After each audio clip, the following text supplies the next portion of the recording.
Harnas kaum wanita GSIA diadakan dan kita turut merayakannya karena kita tahu bahwa ada satu tujuan kenapa diadakan Harnas ini, supaya kita semua mengerti bahwa wanita-wanita adalah orang-orang yang dipakai Tuhan, orang-orang yang turut memuliakan nama Tuhan ya.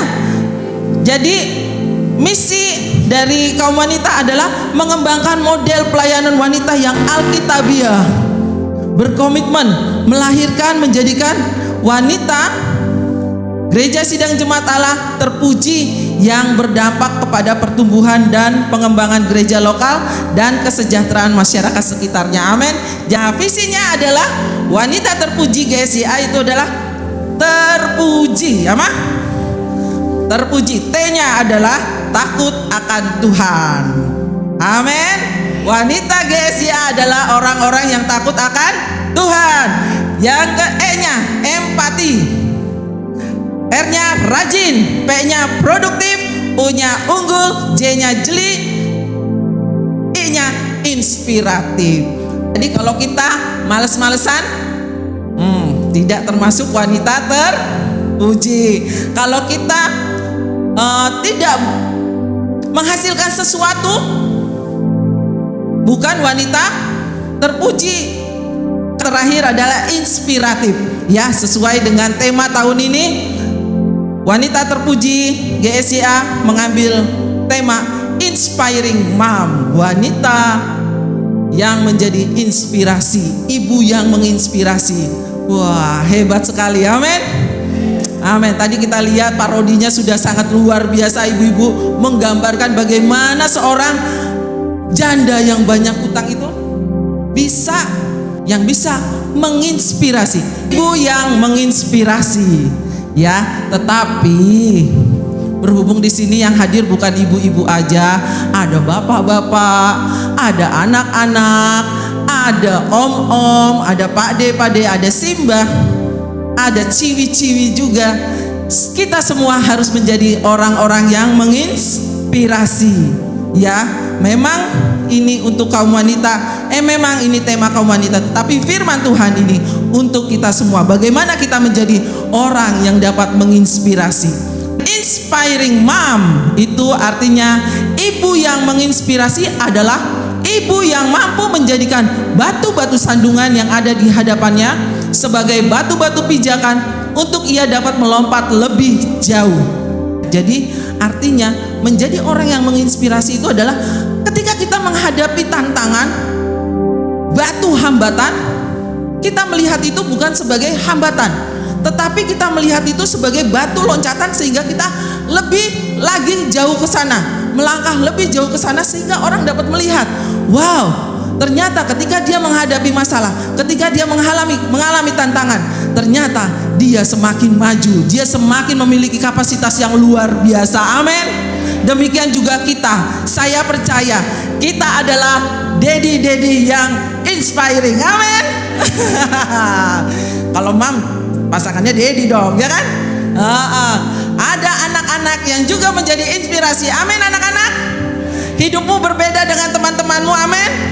Ya, cewek-cewek, pemudi-pemudi, pemuda-pemuda, engkau adalah orang-orang yang menginspirasi. Hidupmu ketika kamu dapat masalah, ketika kamu mengalami hambatan, ketika kamu dicegat, dibuat tidak berdaya, tetapi ketika engkau bisa melewati itu, ketika engkau bisa melangkah lebih maju, engkau dapat menjadi orang yang menginspirasi. Amin. Hari ini kita akan belajar bagaimana caranya saya menjadi orang yang menginspirasi. Katakan kanan kirinya, "Baik, kamu orang yang menginspirasi loh," gitu. Bilang dong. Hai. Amin. Jangan sampai kita tidak menjadi orang yang apa-apa, ya, karena Tuhan menciptakan kita itu baik. Amin. Tuhan menciptakan kita serupa dan segambar dengan Dia. Itu artinya kita memiliki kapasitas, kuasa untuk menjadi seorang yang menginspirasi, seorang yang memberi dampak kepada orang lain, ya. Inspiring mom artinya ibu yang menginspirasi. Inspirator artinya seseorang atau pribadi dengan kisah kehidupannya yang hebat. sehingga membuat orang lain yang menyimak cerita tersebut merasa terkesan dan tergerak hatinya untuk berbuat hal yang sama dengan orang itu. Ya, kalau kita tadi lihat ibu janda itu banyak hutangnya, terus kita lihat, wah kayaknya saya pengen dah kayak ibu janda itu bisa menang di dalam masalah. Mau seperti itu? Mau dong ya kan? Melihat mujizat Tuhan, menginspirasi. Kita seringkali ketika kita dapat masalah, apakah kita menjadi seperti ibu janda itu? Jadi ketika seseorang melihat kejadian yang hebat tertimpa kepada seseorang ini, misalkan Bu Atun, wah Bu Atun kemarin stroke ya Bu ya, stroke sampai hampir lumpuh ya Bu ya. Tetapi saat ini Ibu Atun bisa jalan. Wah, kita ngelihat bagaimana hebatnya kejadian dari Ibu Atun yang sebenarnya pernah sudah stroke, sudah lumpuh, tetapi akhirnya dia bisa berjalan. Kita terinspirasi, oh iya, aku kalau sakit, aku yang lagi sakit ini, aku pasti bisa sembuh. Bu Atun aja bisa sembuh, apalagi saya yang belum sampai lumpuh, baru sedikit sakitnya, baru cuman flu, baru cuman pilek, baru cuman sedikit gitu. Itu menginspirasi. Jadi hal-hal yang orang alami, kita menjadi kepingin mengalami juga kebesaran Tuhan. Saya ingat dulu Bu Rajiman, utangnya banyak ya Bu ya, kayak itu. Tetapi saya yakin sekarang uangnya berlimpah-limpah, sudah bebas dari hutang. Amin Bu. Wah, semangat sekali. Nah, itu menginspirasi ya. Ada orang-orang yang merasa terhimpit, merasa kesakitan, merasa aduh gak ada jalan keluar. Tetapi ketika orang melihat dia menang atas masalahnya, menjadi kesaksian, itu menginspirasi, membuat orang yang mendengarnya, melihat, menyaksikan apa yang dialami. Orang itu menjadi pengen, besok kalau aku begitu, aku akan seperti dia. Amin. Iya, semuanya pengen seperti janda yang tadi. Mau jadi janda? Iya, jandanya ya. Tetapi kita pengen kita berkemenangan seperti janda itu ya. Tidak kalah karena masalah ya. Bagaimana caranya supaya menjadi inspiring mom? Yang pertama adalah percaya penuh pada Allah. Amin. Percaya penuh pada Allah. Ketika janda ini dia ada di dalam masalah, kepepet, mendesak, sudah tidak ada jalan keluar lagi, sudah habis mungkin hartanya dijual untuk keperluan sehari-hari, tetapi utangnya si suaminya tetap sangat banyak. Dia bingung bagaimana caranya. Kalau kita lihat tadi, ada hal yang sangat mendesak lebih daripada hutang itu, yaitu ancaman bahwa anak-anaknya akan menjadi budak. Siapa di sini punya cita-cita anaknya jadi budak? Pasti nggak mau ya kan? Andai kata kita melahirkan aja anak kita, kita selalu berusaha di bayangan kita, anakku harus lebih daripada saya. Tetapi ini di depan mata, ibu janda ini melihat bahwa masa depan anaknya adalah suram, akan menjadi budak. Ini sesuatu yang sangat menyiksa dia, bukan hutang yang menyiksa dia, tetapi masa depan yang sangat suram yang akan dialami anaknya ini. Bayangkan ibu-ibu, makan sudah susah, hidup sudah susah, hutang banyak, anak terancam jadi budak. Ini kehidupan macam apa yang dialami? Begitu sesaknya ibu janda ini. Amin. Sesak sekali. Saya yakin ini sangat sesak, sangat menderita. Saya nggak membayangkan, ibaratnya saja kalau anak itu minta uang sekolah, saya lagi belum punya duit, saya sesek. Apalagi kalau anak-anak terancam masa depannya, wah jadi pembantu gitu kan. Pembantu yang gak dibayar loh kalau budak loh, ya kan? Kalau dibayar masih bagus gitu kan. Ini gak dibayar, budak, anak-anaknya terancam untuk melunasi hutang suaminya. Wah, ketika dia ada dalam masalah ini, dia datang kepada Nabi Elisa. Ya, zaman itu seorang nabi adalah wakil Tuhan. Ya, jadi ini menunjukkan bahwa ketika janda ini datang kepada Nabi Elisa, dia menunjukkan bahwa dia percaya kepada Tuhan yang dipegang oleh Nabi Elisa. Dia percaya penuh kepada Tuhan. Dia percaya penuh pada Allah bahwa pertolongannya hanya datang daripada Tuhan. Amin. Jadi ketika kita lagi susah, kita datang kepada siapa? Kepada Tuhan. Tapi pada kenyataannya kita datang ke saudara kita, pinjem dong duit, gali lubang, tutup lubang. Akhirnya lubangnya tambah lebar. Lama-lama kita tenggelam lagi, masalah lagi yang terjadi. Tidak datang kepada Tuhan. Kita datang meminjam. Mungkin lebih parah lagi. Pada situasi kepepet seperti ini, ada orang yang nekat untuk mencuri, ya kan? Pernah ketangkep di Alfamart. Kamu kenapa nyuri itu? Anak saya nggak punya susu di rumah. Ini apa ini? Tidak boleh ketika kita sedang ada dalam kepepet kita mencari jalan keluar sendiri. Kita datang kepada tempat yang salah, karena itu akan menimbulkan masalah baru. Amin. Ketika kita lagi sesak, kita ada dalam masalah, lalu kita curhat. Kita lagi ada masalah nih sama si ini. Terus kita curhat sama si ini. Ternyata si ini, si itu punya masalah sama si ini. Akhirnya kita jadi barisan sakit hati. Ya kan? Pulang-pulang punya masalah baru. Amin. Pernah ngalamin? Ya. Jadi jangan salah datang kepada orang. Ketika kita ada dalam masalah yang sangat mendesak sekali, datanglah pada Tuhan. Percayalah penuh pada Tuhan bahwa Tuhan itu dahsyat, bahwa Tuhan itu ajaib, sanggup melakukan segala perkara yang kita alami. Ya, yang kedua, kita menghargai apa yang ada.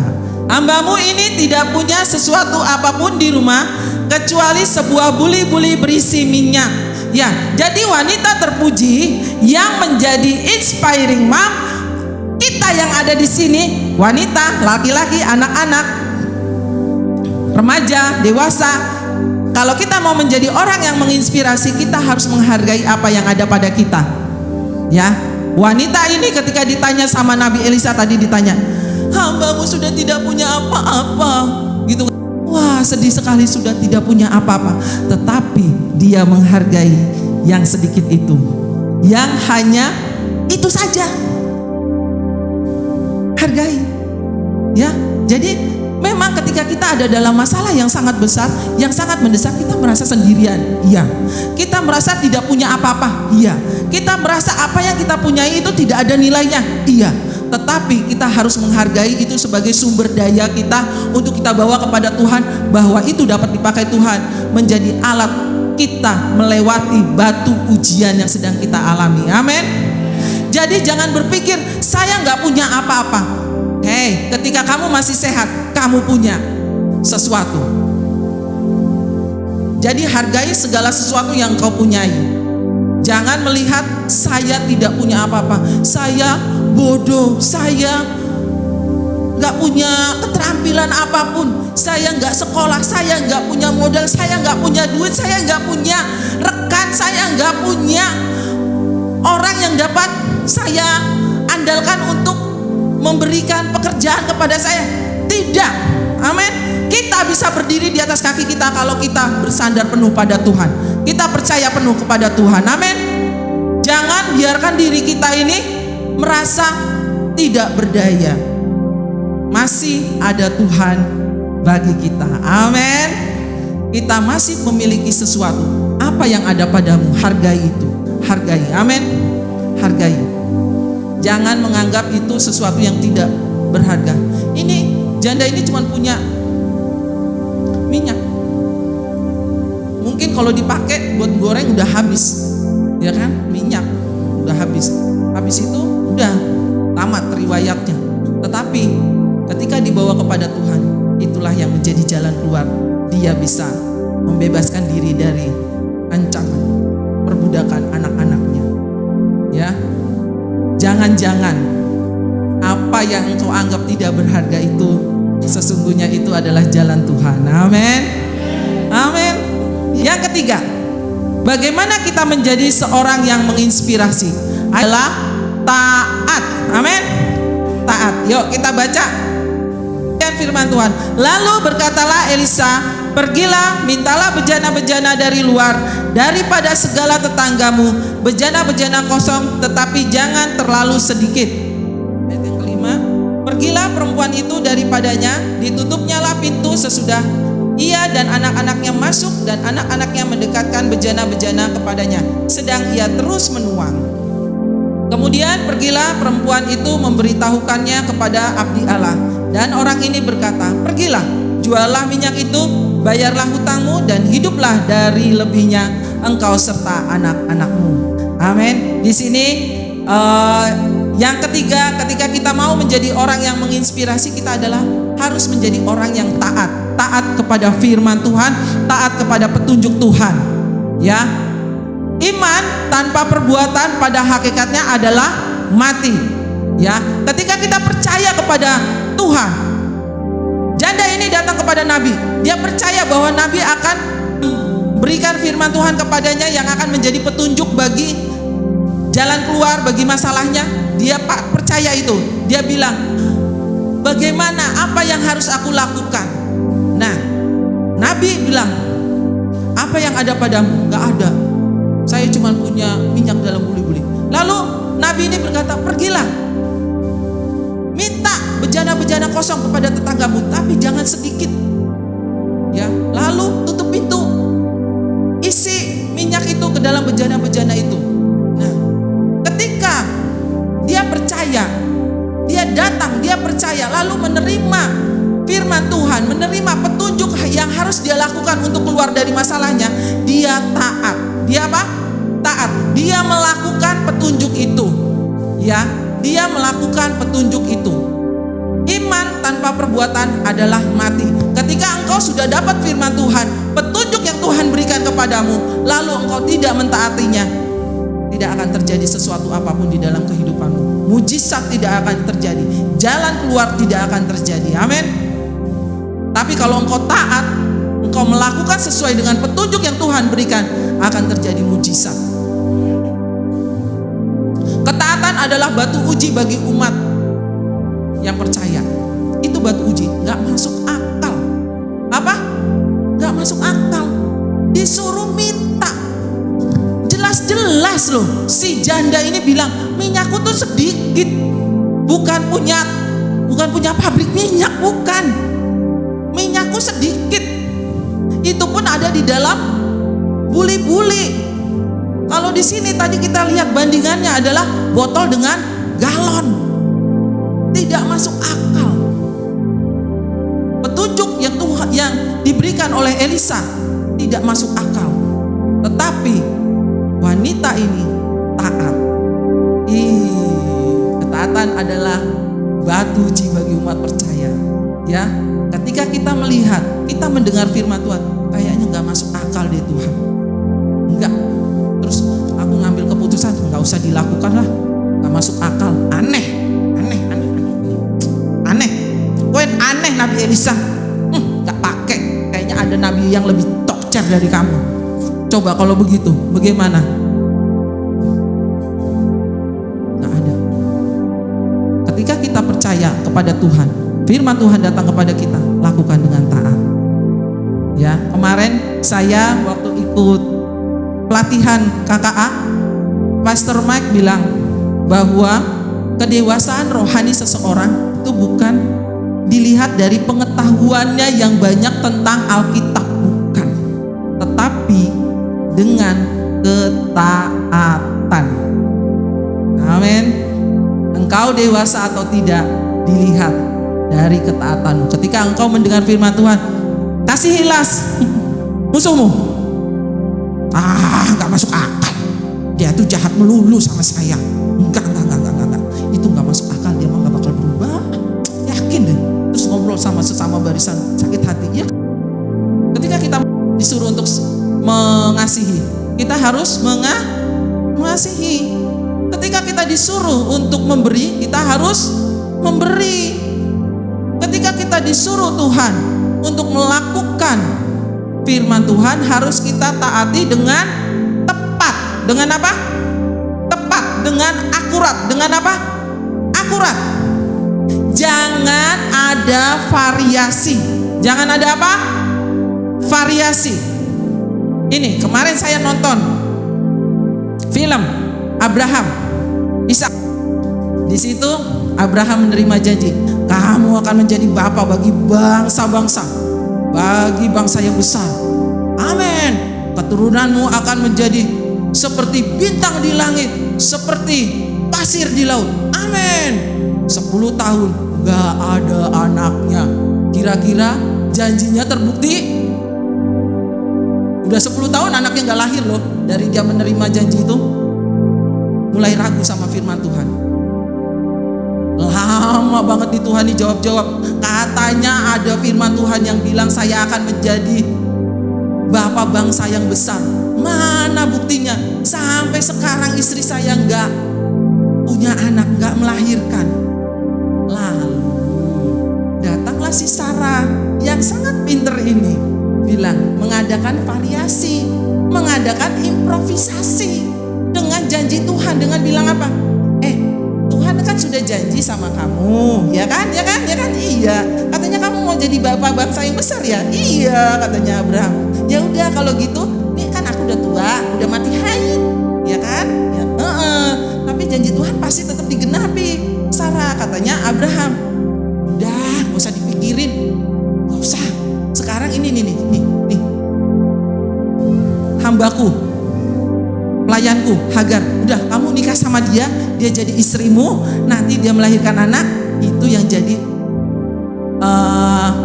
penerus keturunanmu yang akan menjadi bangsa yang besar. Improvisasi, melakukan variasi, saking pinternya, saking gak sabarnya sebetulnya menerima janji Tuhan. Jangan melakukan improvisasi. Kalau cuman terima, maafkan, ampuni, kasihi, ambil bejana. Ya, setelah bejananya diisi, janda ini berhenti sampai di sana, tidak melakukan sesuatu hal lagi, karena perintah dari Nabi Elisa cuman bilang apa? Minta, pulang, tutup pintu, isi, berhenti sampai di situ. Gak ada perintah lainnya.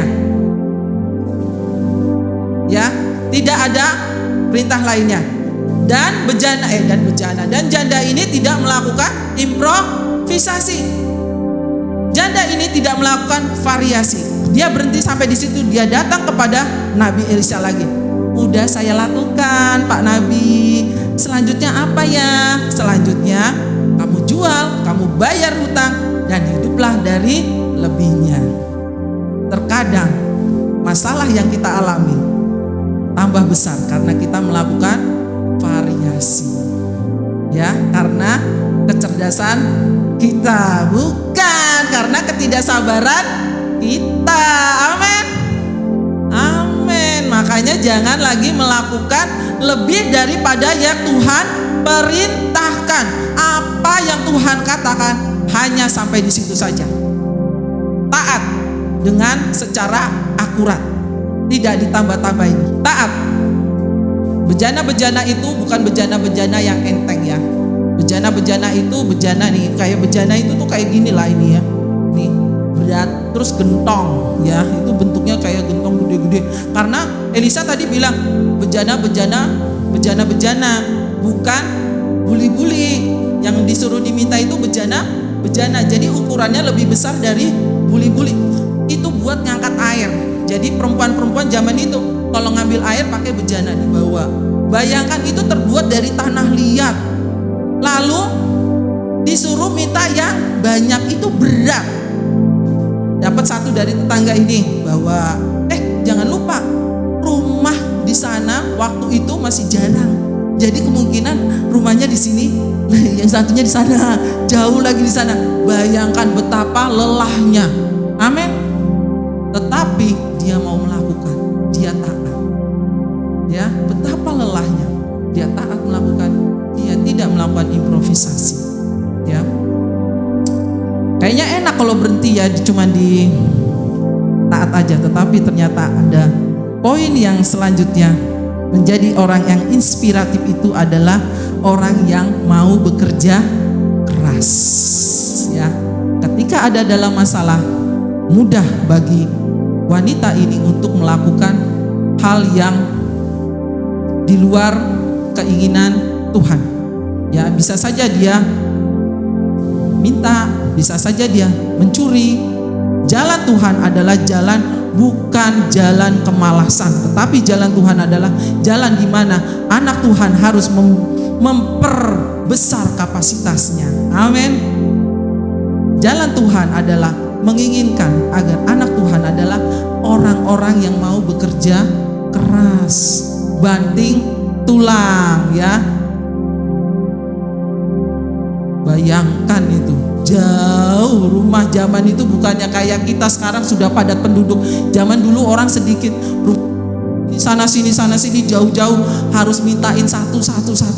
Bayangkan betapa beratnya, betapa lelahnya jalan kaki seharian cari bejana-bejana. Tetapi perempuan ini mau melakukannya. Kenapa? Karena dia tahu itu adalah petunjuk Tuhan. Ya. Amsal 31 ayat 27 ini ayat referensi tentang wanita terpuji, ya. Ia mengawasi segala perbuatan rumah tangganya, makanan kemalasan tidak dimakannya. Amin. Wanita terpuji tidak makan makanan malas. Ya, lakukan apa yang kita bisa. Lakukan apa yang kita bisa. Lakukan apa yang kita bisa. Jangan malas, jangan nunggu dibantu orang, jangan nunggu diberi orang, jangan nunggu datang duit jatuh dari sorga, jangan nunggu belas kasihan orang. Tidak, kita harus kerja keras. Amin. Selagi badan ini masih sehat, selagi tangan ini masih bisa melakukan sesuatu, lakukan yang terbaik. Seperti janda ini, jangan banyak-banyak malas, ya. Karena wanita terpuji salah satunya adalah rajin, produktif. Amin. Ini adalah Mary Ann. Ibu Mary Ann ini lahir sebagai orang yang cantik seperti saya, seperti ibu-ibu yang ada di sini semua, seperti anak-anak perempuan yang ada di sini, terlahir dengan cantik. Ya, tetapi karena dia cantik, dia menikah, ya kan? Ya kan, menikah. Ada yang mau, kayak saya nih, ada yang mau. Puji Tuhan, ada yang masih mau sama saya gitu kan? Ada yang mau. Terus punya anak 4. Mary Ann punya anak berapa? 4. Nah, tetapi waktu dia setelah punya anak 4 ini, kemudian dia menderita penyakit namanya gigantisme. Penyakit bengkak di seluruh tubuhnya, sehingga badannya menjadi besar, bengkak semua, mukanya menjadi rusak bentuknya. Puji Tuhan, penyakit ini sekarang sudah ada obatnya, tapi waktu itu belum ada obatnya. Ini dia lahir tahun 1874, meninggal 1933. Dia menderita itu, belum ada obatnya penyakit ini, sehingga dia menjadi jelek, menjadi buruk rupa, dari yang cantik menjadi jelek. Bayangkan, kita cuma jerawatan aja bingung. Ya Bapak Ibu ya, ini jadi jelek kayak begini. Perbedaannya nyata sekali ya. Nah, tiba-tiba setelah mukanya jelek, ada lagi penderitaannya yang terjadi. Suaminya mati, sehingga dia menjadi janda lagi. Ditinggal 4 anak. Delalah, sama kayak janda miskin tadi, ditinggalin utang. 4 anak punya utang. Mengerikan sekali Ibu Mary Ann ini, mengerikan sekali. Dia berpikir, bagaimana caranya saya membayar hutang, bagaimana caranya saya membesarkan anak-anak saya, 4 orang ini. Dia ngelamar kerja karena dia pernah jadi perawat. Dia ngelamar kerja di tempat dia pernah bekerja, gak diterima karena mukanya jelek. Nanti kalau orang sakit ngelihat mukanya, dikiranya malaikat maut datang. Gak diterima sama rumah sakit. Dia kerja di toko, tokonya juga gak mau terima. Nanti dikiranya ada monster di situ. Tokonya malah gak laku kata yang punya toko. Dia ngelamar kemana-mana dengan muka kayak begini, gak ada yang mau nerima dia kerja. Dia semakin sesak, semakin bingung, semakin tidak tahu jalan keluarnya lagi, bagaimana menghidupi anak-anaknya, bagaimana melunasi hutang-hutangnya. Lalu suatu hari dia ngelihat selebaran. Di selebaran itu ada kontes wanita terjelek. Ini ngeri banget. Dia ikut itu kontes wanita terjelek. Dia menang. Tetapi sirkus itu bilang, kalau kamu mau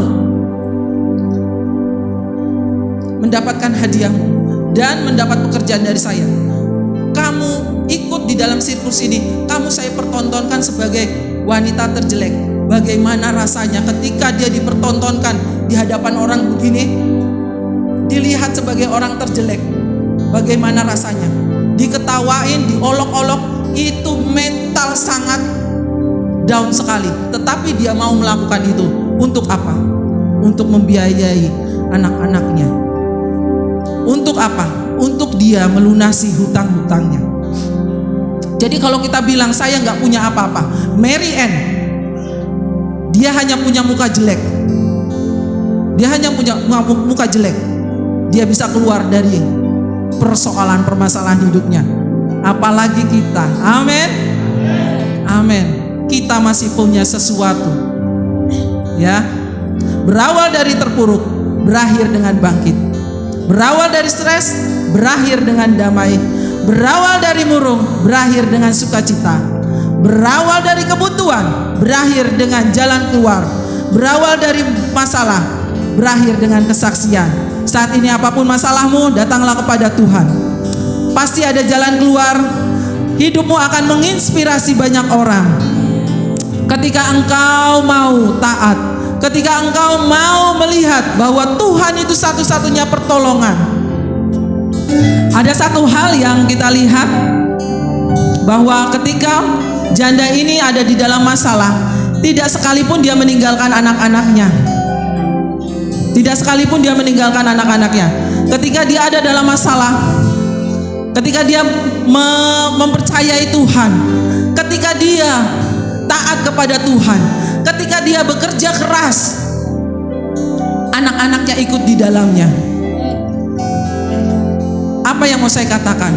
Ketika engkau menginspirasi, ketika engkau ingin menjadi inspiring man, ketika engkau menjadi daddy yang menginspirasi, ketika engkau mau menjadi remaja yang menginspirasi orang-orang yang ada di sekitarmu, apa yang mereka lihat ketika engkau menghadapi masalah? Siapa yang engkau datangi ketika engkau menghadapi masalah? Orang-orang itu melihat.